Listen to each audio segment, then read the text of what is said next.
India is on the cusp of becoming a sporting nation. 2023 also brought home where 40% medals were. Now, Khelo India Para Games have been introduced, and that was one of the major highlights. The infrastructure, which is not inclusive, even the mindsets are not very inclusive, and that is not because people are bad. Hello and welcome to another episode of Rising Tides, where we talk with the change makers, the people who are making a strong impact on the society. With me, Himanshu Tyagi. Today, we have with us India's first woman to win a medal at Paralympic Games. First paraplegic Indian woman biker, a swimmer, a car rallyist, an entrepreneur, social activist, motivational speaker, an independent director, recipient of Padma Shri, Rajiv Gandhi Khel Ratna Award, President's First Ladies Award, Karamveer Chakra Award, and much, much more. A true example of Nari Shakti, Srimati Deepa Malik. The first question that I have for you is what are you currently doing and how has 2023 been for you? Okay. 2023 has been an amazing year for me because I was very engrossed in some very purposeful activities like being in the leadership role of the Paralympic Committee of India as the first para athlete to be chosen, and woman for that matter, to head the Paralympic Committee, a committee which has given me everything. It has given me a platform to exhibit my potential and my abilities beyond disabilities. It has given me an opportunity to demand and then become a part of a change when we worked on the inclusive policies for para sports, and then also give back to para sports by planning, having very crucial plannings with 2024 Paris coming up, with the World Championship there, and also having the 2022 Hangzhou Asian Para Games due to COVID postponed to the year 2023. 2023 has also been a year where we have tried to get international courses and science programs for para sports. That became very important. The Target Olympic Podium Scheme saw maximum number of para athletes. 2023 also brought home 111 medals, where 40% medals were contributed by the women para athletes. So it has seen a surge of women participating in para sports. So it's a happy year for me in leadership role. I was also very happy to give back to important initiatives like becoming a part of the Divyang board of Uttar Pradesh government. I have been giving my services as a Nikshay Mitra in TB Mukt Bharat.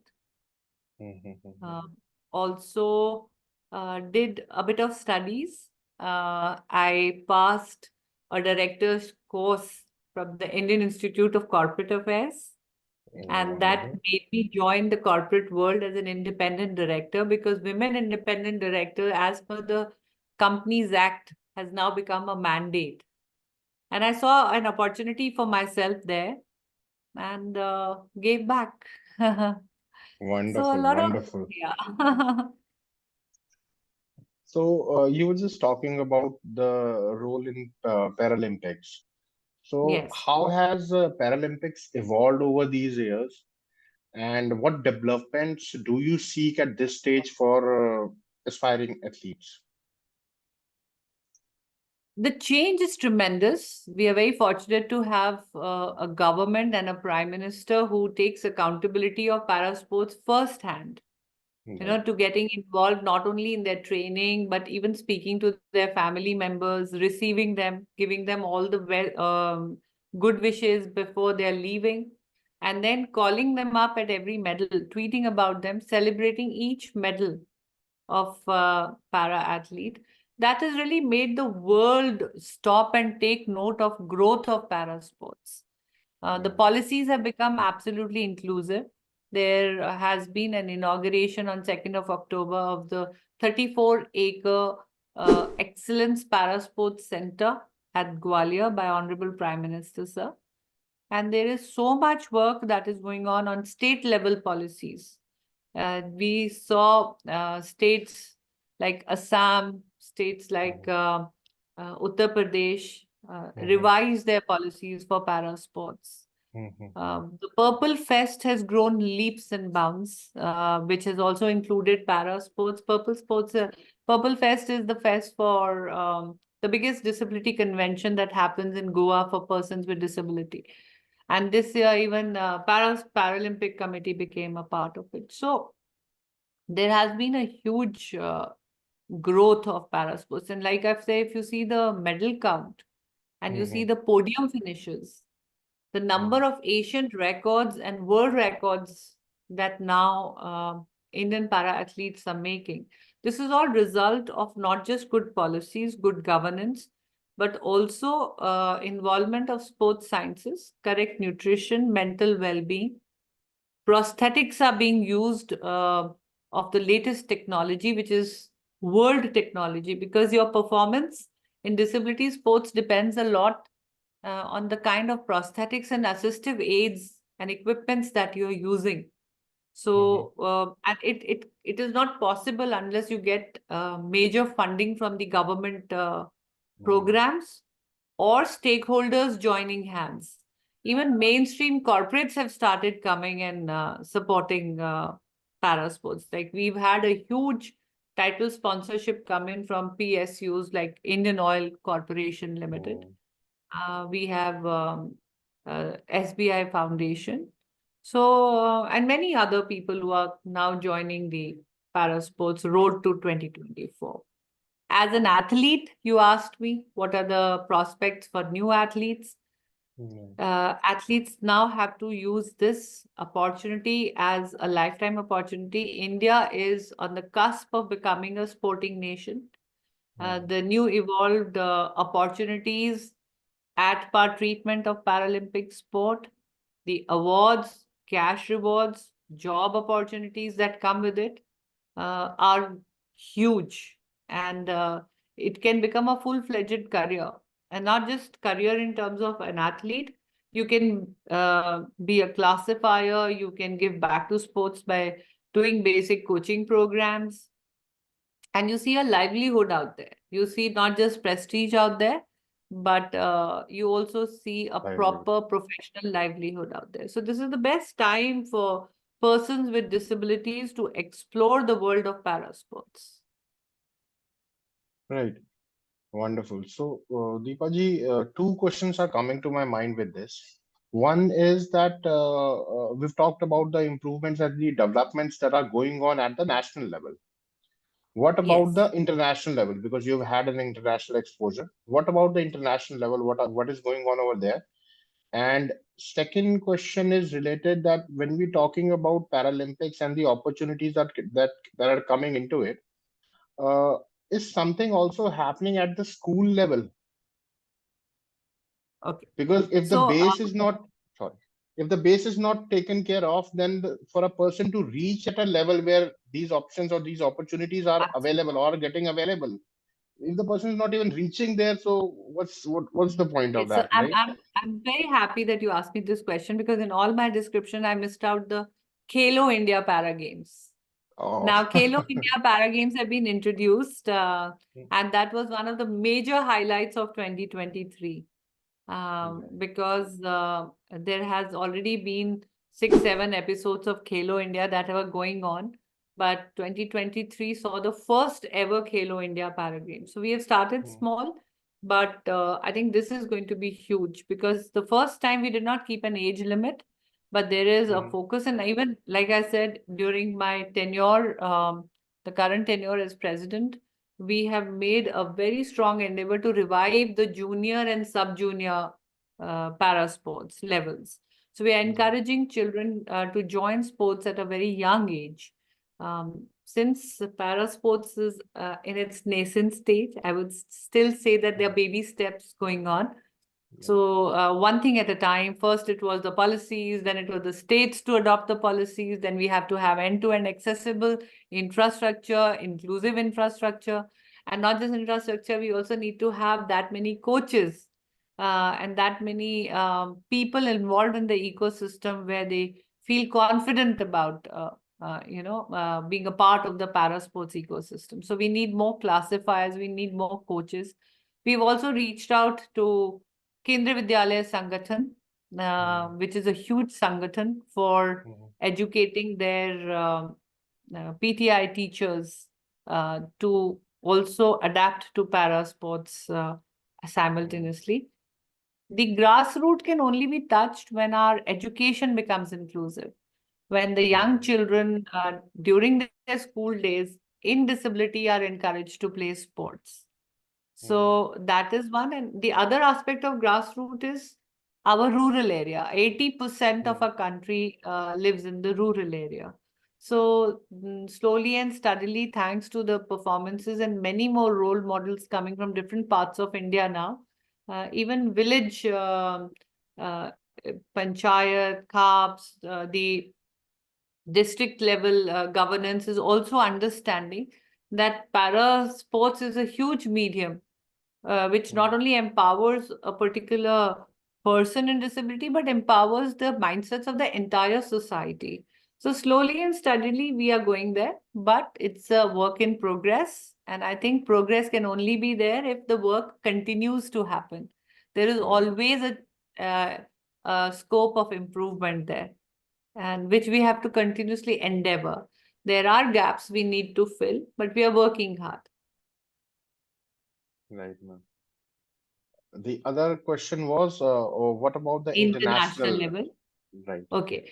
So, can you just decipher the question, like make it more clear? International level in what way? For the participation or for the I'm talking about matlab- how do you perceive the global landscape of athletes and people with disabilities, and what improvements would you like to see at the global scale? Okay, so challenges are pretty much same around the globe. You know, it's they have different types of challenges. We have different types of challenges, but definitely across the world there are challenges. I mean, there is no country or community which can say that they have mastered the art. Everyone has, they have their own shortcomings and their advantages and disadvantages. So we have seen, I have been associated with parasports in 2006, and I've seen the tremendous growth of parasports across the globe. It used to be not so huge a few years ago, but even there, it is undergoing a lot of evolution in terms of defining the categories, redefining the categories, having disability classifications, reviews to have more clarity and transparency in the fair play, because initially we did not have such methods to define the disability of different people. You know, there were some who were more advantaged and could get away, but now the science has developed and the classifiers use better methods for say, for example, that there are nerve ending tests which will happen. They take the assistance of the MRIs to see whether what is the muscle charter, muscle function. They have got the experts from medical background to come in and learn and do the courses. For visually impaired, we have computer testing now. Machines and computers are testing the eyesights and the vision testing. Latest technology is being used so that the play is fair. There is a lot of stress which has come on anti-doping. Nobody is spared when it comes to testing. Initially, it was that, okay, these are just disability sports. So they're no longer any recreational sports or charity sports. They're absolutely competitive mainstream sport, even internationally. So very strict norms around anti-doping are being used. They are having programs on train the trainers. There's a strong focus on that. Number of international competitions and Grand Prix are increasing. Number of events participation and countries participating. But let me just give you an example. when we had gone for the first edition of Asian Para Games in 2010, Mhm. we had won only 14 medals. And we were participating barely in 5 different types of sports. When we went to Incheon, Korea in 2014, we had 33 medals. When we went to Indonesia, Jakarta in 2018, we got 72 medals. And in the latest edition, when we went to Hangzhou, China again for 2022 Asian Para Games, we had 111 medals and we were participating in 17 sports, out of which Mhm. 60 sports had women participation. The 17th one was only for male blind football. So obviously women couldn't participate. Otherwise, Right. even that would They have would have. had woman participation. So you see the graph. This is just India. And this Mhm. is happening, this transformation is happening all over the world. And Mhm. oh my God, the world records are almost at par with non-disabled athletes. The Mhm. way they are performing, the bar has risen so high. The gold medals won in 2016 stand Mhm. not even in the top 6 at the moment. Uh, so, overall, the competition standard has risen in a huge way. So, and globally, we have seen the whole magnanimity and the magnificence of the sport growing, because you see the opening ceremonies, Mhm. the world championships, they have been done in such a huge way. So I see that there has been a huge progress. Wonderful, wonderful. All right, ma'am. Uh, your journey itself has been full of tornadoes and challenges as we see it. And how did you stay strong and kept going during those hard times? I think my purpose was strong. It started being with a motherhood, because I was Mhm. already mother of 2 girls when I Mhm. finally got paralyzed, chest down. And my elder daughter was undergoing her own challenges due to a head injury. Her left of the body had got paralyzed and she was recovering from hemiplegia. So Okay. a mother in disability had to bring up a daughter in disability. And almost Mhm. the same neurological condition. Mine was chest below, her was left part of the body. And then younger daughter was barely 3 years old. So I couldn't have been a bad role model for my daughters. I had to show them that life goes on, to make them more confident human beings and citizens of the country. I had to be that happy mother for them. So it started with that. But when I started facing challenges for myself and more for my daughter, I understood that it is not just the infrastructure which is not inclusive, even the mindsets are not very inclusive. And that is not because people are bad. That is because the thought is not there. If you pick up my today's tweet, just go to my handle right now.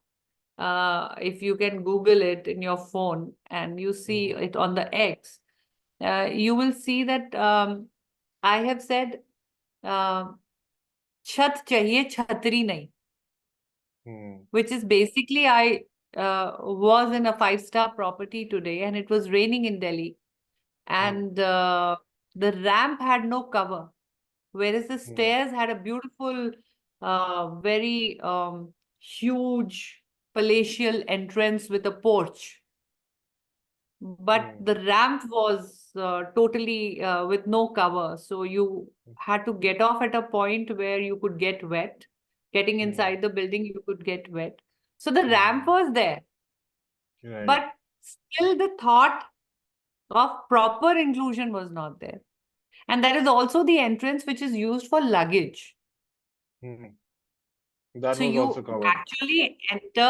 you actually enter with no head cover on you.